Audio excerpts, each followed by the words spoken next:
All right, good morning. I'm Kevin Torgerson of the Olmsted-County Sheriff's Office, and with me up here today is Captain Tim Parkin from our office, Superintendent Selfers from Stewartville Schools, Ryan Ravenhorst with the school board, and Mayor Jimmy John King from the city of Stewartville. We'll just get right into it.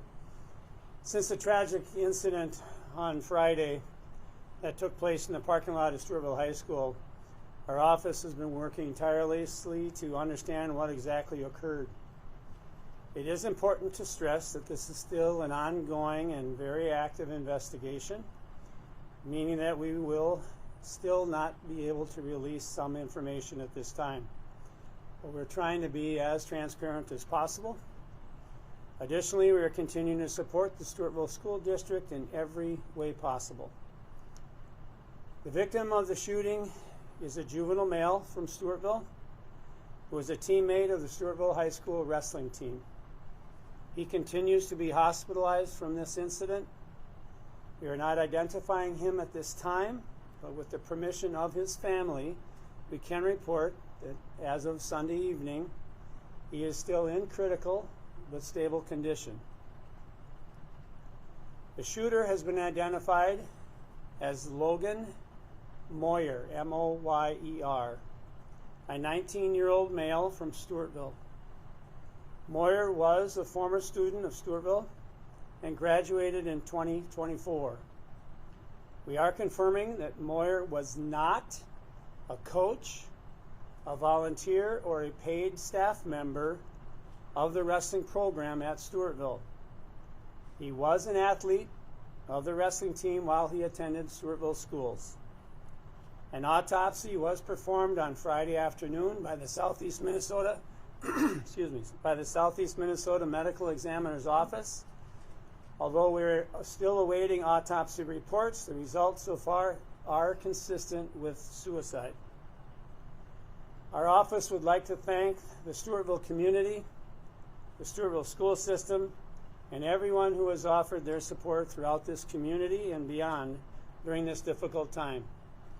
We want to remind everyone that those affected by this event, both sides of this event, may experience grief in different ways. We ask everyone to please remain respectful and offer support to Stewartville students, our athletes, the faculty, and the residents. Please keep in mind that those affected by this tragedy may need space and time to process such a devastating event. I'm going to turn it over to Superintendent Selfers for a statement. Good morning. Belinda Selfers, Superintendent at Stewartville Public Schools. The Stewartville School District and our communities continue to grieve following the tragic events that have deeply impacted our students, staff, families, and communities. We acknowledge the profound devastation and trauma that many are experiencing, and we share in the pain and heartbreak that this tragedy has caused. We are immensely grateful for the overwhelming outpouring of support, care, and concern from our communities and beyond. The kindness shown through messages, presence, and acts of compassion have been a powerful reminder that we are not alone during this difficult time. As students and staff return to school today, our highest priority remains their safety, well-being, and emotional health. We are fortunate to be supported by the Olmsted-County Sheriff's Department, the Southeast Minnesota Crisis Team, Zumbro Valley Health Services, the Stewartville Ministerium, our district leadership team, our counselors, social workers, wrestling coaches, the Stewartville Wrestling Booster Club, and our entire school staff. Together, we are committed to ensuring that our schools are places of care, understanding, and stability. As we return to school, we will focus on providing space, flexibility, and support for students and staff, and to address any concerns that they may have. We are also coordinating efforts to support families who have been directly impacted by this tragedy and whose hearts have been broken, ensuring that they receive compassion, resources, and ongoing care. While we stand together as Tiger Strong, we continue to ask you to lift us up in prayer for courage, strength, and healing in the days and weeks ahead. It is through unity, empathy, and collective support that we will continue to move forward and take care of one another. Okay, if you have a few questions, we'll take them. But again, I just have to caution you, there's not much else that can be said. This will very likely be our last formal statement as a group. The investigation, as I mentioned earlier, will continue. Whatever updates we can share, we will share. Again, some of these things take a very long time, and just ask you for your understanding of that. So if you have a question, I'll try to answer what I can. Logan was a former wrestler at Stewartville. Correct. And he graduated in 2024. Right. So was he on the team for all 4 years in high school? That I don't know. I don't have that confirmed. No idea. Is there anything you can tell us about what's next for the investigation at this time? Well, the investigation will carry on. Obviously, there's technology that's involved in everything we do, and some of that can, when we dive into that, that's potentially places where we may find what the biggest question of people have is why. We don't know why, and we may not ever know why.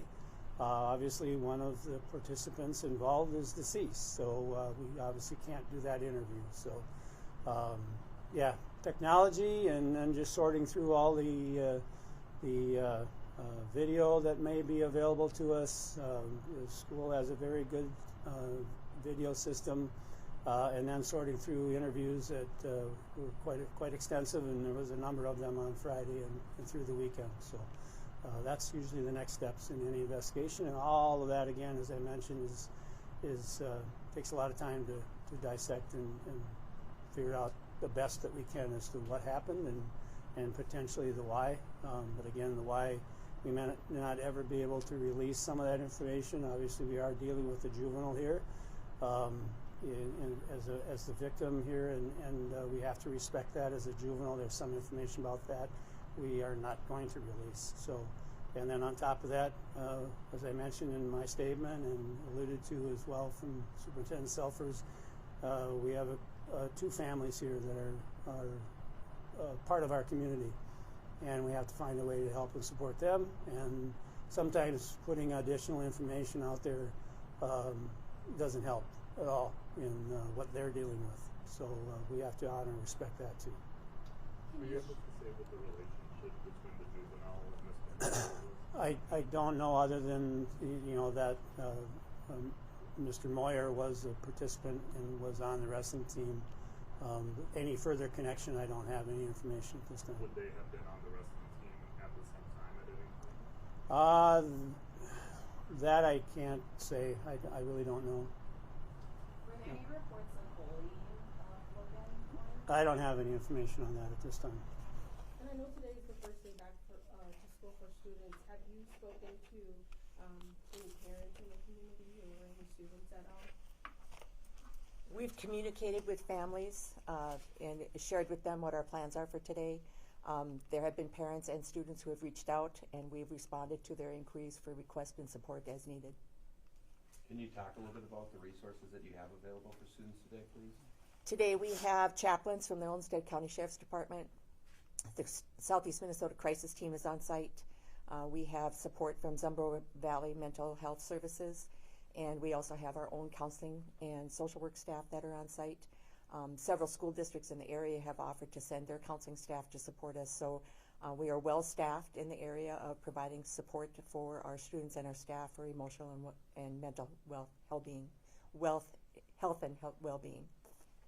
To confirm, Logan was no longer on the wrestling team, right? Because he graduated?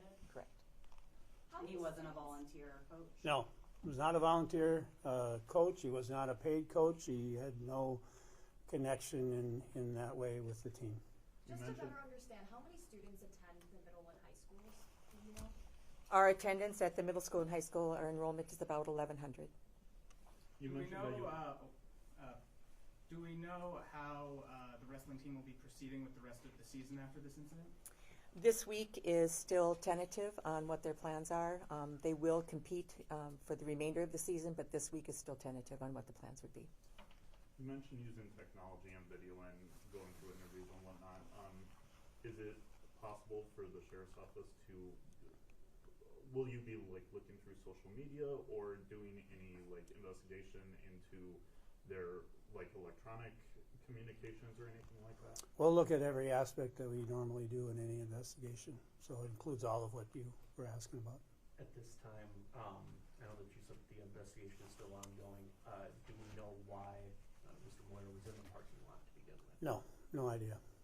It was reported last week that none of the, or if I remember correctly, none of the other wrestling team members witnessed or saw directly what had happened. So having said that, are you able to comment on where the shooting took place in relation to the bus and the rest of the team? The bus was in the parking lot, and most of the team was actually on the bus or in the school. It was a wet wrestling program. I was a wrestler growing up. One of the biggest concerns you have is what you weigh, because you got to make weight to wrestle. And so there was a lot of that activity going on between the bus and in the school with some of the coaches at that time. So And then the incident happened in the parking lot to the south of the school. okay. On the other side of the school? No, in the same parking lot So on the south side of the school. how far away would they have been, roughly? 100 yards, 200 yards. Was Moyer still living in the community? I believe it was mentioned he graduated. Yes. You said that there's probably some information that you might not be able to reveal. Do you know if you're going to be able to reveal the victim's age or name or anything? At this point, we're really working through that kind of revelation. Mom is, and this is a very private family, and obviously they're dealing with an incredible event at this point. So that may be something down the road, but that's not really a key factor at this point. He's a student. Obviously, he's a juvenile, so we'll leave it at that at this point. There was a rumor at one point that there may have been a restraining order against Mr. Moyer. No, Are you not able- even close. Okay. Put that one to bed. That was not a factor at all. Okay. All right. Thank you. Folks, I've got printed copies of the press releases from